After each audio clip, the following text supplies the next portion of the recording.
Assalamualaikum warahmatullahi wabarakatuh. Bertemu lagi dengan saya di Mungkin Channel. Bagaimana kabar sahabat semua? Mudah-mudahan dalam keadaan sehat.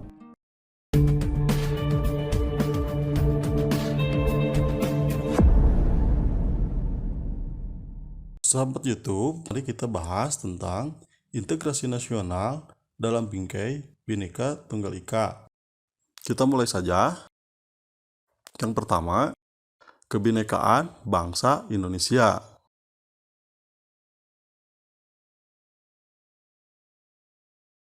Kebinekaan merupakan realitas bangsa yang tidak dapat dipungkiri keberadaannya untuk mendorong terciptanya perdamaian dalam kehidupan bangsa dan negara. Bhinneka Tunggal Ika dibutuhkan oleh negara Indonesia sebab Indonesia adalah wilayah yang rentan terjadi konflik. Hal ini disebabkan banyaknya suku, budaya, agama, dan etnik yang berbeda-beda. Jadi maksudnya bahwa banyaknya suku, banyaknya budaya, dan agama itu akan menyebabkan konflik. Dengan adanya Bhinneka Tunggal Ika, maka perbedaan tersebut akan menjadi satu kesatuan. Perlu kita pahami di sini, selain semboyan tersebut, negara kita juga memiliki alat-alat pemersatu bangsa, yaitu sebagai berikut. Yang pertama, dasar negara Indonesia, yaitu Pancasila. Pancasila dapat menjadi salah satu pemersatu bangsa, karena ini merupakan dasar negara. Kedua, bendera merah putih. Bendera merah putih yaitu sebagai bendera kebangsaan, sehingga ini juga dapat menjadi salah satu mendorong untuk terciptanya persatuan dan kesatuan bangsa. Yang ketiga adalah bahasa Indonesia. Bahasa Indonesia sebagai bahasa nasional dan pemersatu dan bahasa persatuan. Jadi maksud dari sini yaitu bahwa kita walaupun berbeda-beda bahasa, tetap kita adalah satu negara. Sehingga kalau kita misalkan beda bahasa tetapi menggunakan bahasa Indonesia, itu akan menjadi satu kesatuan. Misalkan gini, kalau kita dari suku A atau kita bahasa A dan yang lain bahasa B, kalau tidak paham sama sekali bahasa A dan bahasa B tersebut gak bakalan nyambung. Sehingga kalau misalkan dengan memakai bahasa nasional, yaitu bahasa persatuan, yaitu bahasa Indonesia, maka kita akan memahaminya. 4. Lambang negara.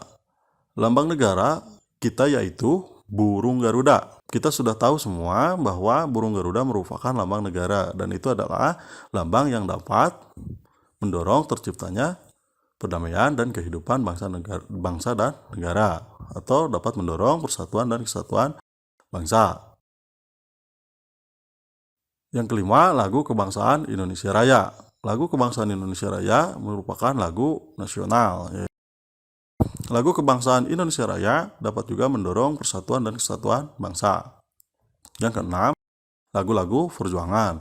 Lagu-lagu perjuangan ini dapat juga membantu ataupun mendorong bagaimana terbentuknya persatuan dan kesatuan atau kebinekaan.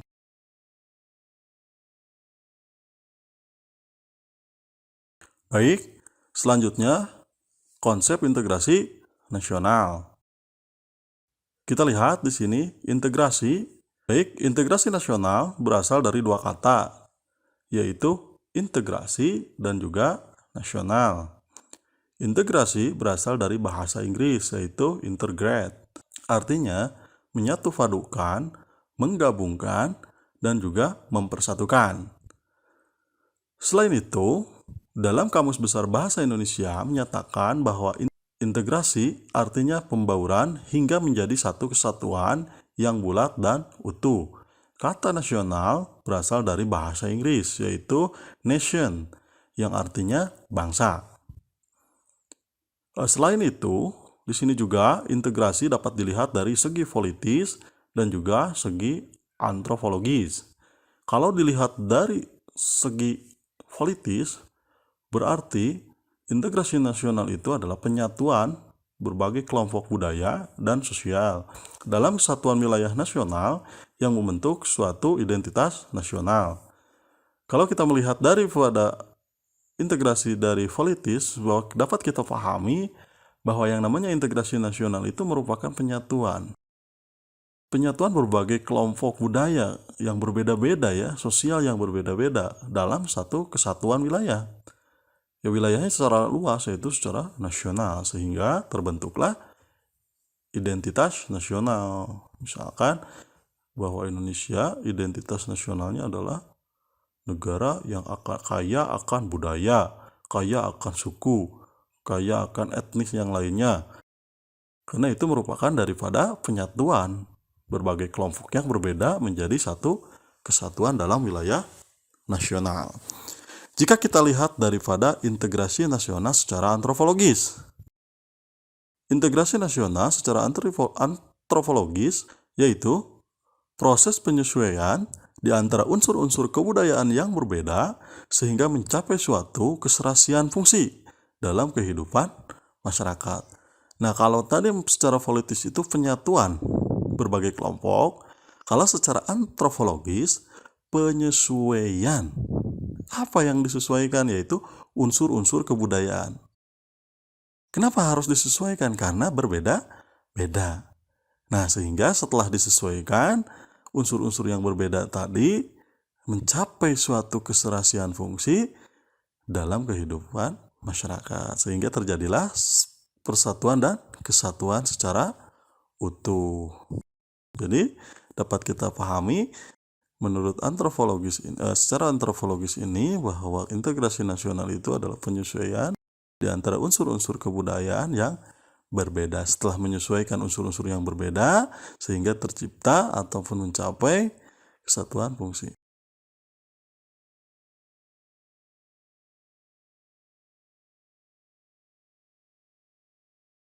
Syarat integrasi nasional. Syarat keberhasilan suatu integrasi di suatu negara adalah sebagai berikut. Yang pertama, anggota-anggota masyarakat merasa bahwa mereka berhasil saling mengisi kebutuhan antara satu dan yang lainnya. Di sini, kalau anggota-anggota masyarakat sudah merasa bahwa mereka berhasil saling membantu, saling mengisi kekurangan di dalam masyarakat atau antara yang satu dengan yang lainnya, maka integrasi akan tercapai. Karena apa? Karena itu adalah merupakan salah satu syarat daripada terbentuknya integrasi nasional. Syarat integrasi nasional yang kedua, terciptanya kesepakatan bersama atau konsensus. Apa yang disepakati yaitu mengenai norma-norma dan juga nilai-nilai sosial, nilai-nilai kehidupan, norma-norma kehidupan yang memang dilestarikan dan dijadikan salah satu pedoman dalam kehidupan bermasyarakat. Itu maksud daripada syarat integrasi nasional yang kedua. Yang ketiga, norma-norma dan nilai-nilai sosial dijadikan aturan baku dalam melangsungkan proses integrasi nasional. Maksud daripada poin 3 ini bahwa norma-norma dan nilai-nilai sosial yang tadi disepakati bersama, yang dilestarikan itu kan memang belum baku, sehingga dijadikan oleh pemerintah menjadi aturan baku dalam melangsungkan proses integrasi nasional, sehingga terciptalah integrasi nasional karena syarat-syaratnya ini sudah terlaksana oleh masyarakat Indonesia. Baik sahabat YouTube, itu yang bisa saya sampaikan. Mudah-mudahan menjadi ilmu yang bermanfaat. Terima kasih telah menonton. Jangan lupa setelah menonton, like, komen, dan juga jangan lupa subscribe ya, dan nyalakan loncengnya.